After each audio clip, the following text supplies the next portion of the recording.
Hi everyone. In the past, in the Amazonian northwestern area of Brazil, there was a famous tribe, the Jivaro, who were known namely by for being head shrinkers. This meant they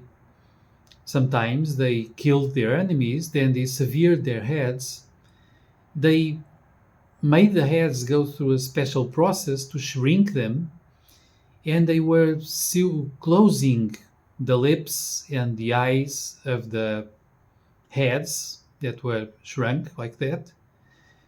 And this was also a sort of a black magic practice aiming at imprisoning the eventually vengeful spirit of the killed enemy so he would not turn against them. This was also sometimes a practice trying to control and to enslave the spirit in the great beyond. Now, why am I talking about this? Because, in a symbolic way, to some extent, I would say some people are still trying to shrink our heads, meaning our minds and our brains, trying to control us, trying to keep our minds and our spirit in enclosed spaces they can control, and eventually, of course, trying to enslave us. Sometimes we do that to ourselves. We shrink out of fear. Other people try to shrink us out of fear, and we shrink into our heads in a way also. But also, sometimes we might notice that when we stay for too long in front of TV screens, computer monitors, the screens of mobile phones, and so on, we are all the time sitting or perhaps standing, but curving our spine a little bit with that. And we are mostly absorbing what is coming from that screen, sound patterns, shapes, movement, and so on, which is prefabricated. It has been digested by someone else. And it keeps us with our mind and our attention focused on something that is sort of artificial and something that sometimes is shrinking our usual human possibilities. If we are sitting down, just looking at a screen, a monitor, and absorbing what is coming that way, we are not using our own rhythm, our own perception, our choices for mind food. We are just absorbing something that has been prepared by someone else. When we read a book, we have a choice of rhythm, and we recreate the environment, the atmospheres, even the story in the book in our own way, with our own means. With a movie, that's not the way it works. We are already absorbing the version of the same book sometimes that has been prepared by uh, a movie director of some kind, by all the crew that prepares the movie.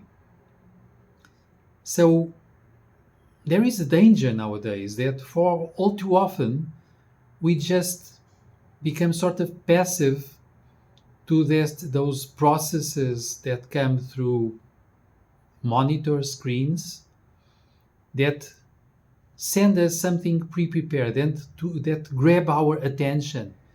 We stay stuck, in a way imprisoned inside our brains through the means of the audiovisual materials that are sent to us. And when we watch a movie, it's not our rhythm, it's the rhythm of something that has been prepared by someone else. The opposite of when we read a book. And then we stay sitting down for long times, which is not good for our general health, absorbing that. And we are no longer expanding our senses to vaster areas. We are not going outside, we are not moving in the countryside. We are not smelling around from far and from close places. We are not looking around from big landscapes. We are just shrinking our vision into somehow sometimes tiny screens. We are not listening to sounds that come from afar, from close, all kinds of natural sounds, or even the sound from a town. We are just listening to that close range sound coming from the loudspeakers of the device we are using. We are not moving around our body, and we are not learning how to dive deep in our own body to understand it, to know more about it, and to use it in a better way. We're also not really learning how to be owners of our minds, because our minds are mostly passive, absorbing a lot.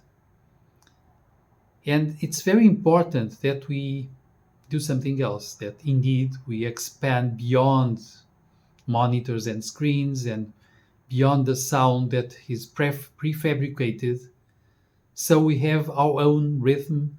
We choose our own intellectual and emotional food. We have more time to digest it. And we move around. We go to different places. We meet people. It is known even that when we move around in real spaces, we are protecting and cultivating our memory.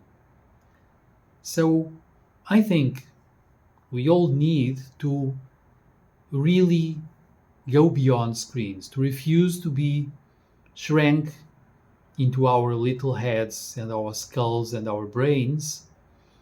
And instead, we need to go expanding our senses, our perception, our mind, and also, of course, to meet others, to expand to social spaces. Because it's well known that love is extremely healthy to our bodies and minds, and love is something we cultivate with other people, with nature, with animals, not just staying inside our brains.